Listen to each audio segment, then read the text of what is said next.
लातूरच्या प्रलयकारी भूकंपाची भीषणता ज्यांनी अनुभवली त्यांच्या डोळ्यासमोर 20 वर्षांपूर्वीच्या कटू आठवणी आजही जसाच्या तशा उभ्या राहतात। या भूकंपाने अनेकांना अनाथ केलं, मात्र सामाजिक संस्थांच्या मदतीने हे सगळे आज आपापल्या पायावरती उभे राहिले आहेत। लातूरमधल्या अशाच काही विद्यार्थ्यांशी संवाद साधलाय आमचे प्रतिनिधी अश्विनी पवार यांनी।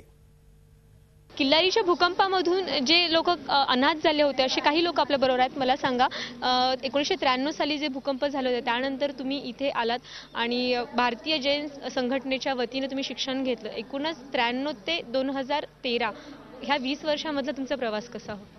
मी नेताजी इंगळे 1993 मध्ये भूकंप झाल्यानंतर भूकंपामध्ये माझी मावशी काका दोघंही भूकंपामध्ये त्यांचा मृत्यू झाला। एक तर 1993 मध्ये मी एकता 8वी मध्ये होतो।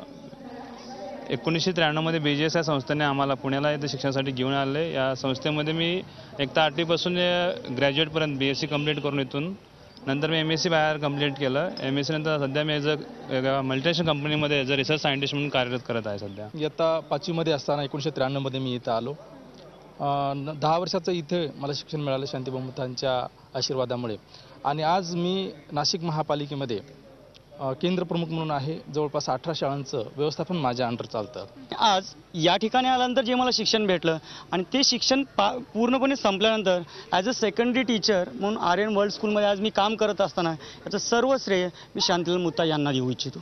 या आपत्तीमधूनच अनेक विद्यार्थी पुढे आलेले आहेत आणि ते आज स्वतःच्या पायावर उभा राहिलेले आहेत। एवढंच नाही तर देशामध्ये येणाऱ्या नैसर्गिक आपत्तींमध्ये मदत करण्यासाठी ते आज हिरारीने सहभाग घेत आहेत। व्हिडिओ जर्नलिस्ट नितीन सांडभोर सोबत Ashwini Pawar, Zee Media. Zee 24 तास एक पाऊल पुढे।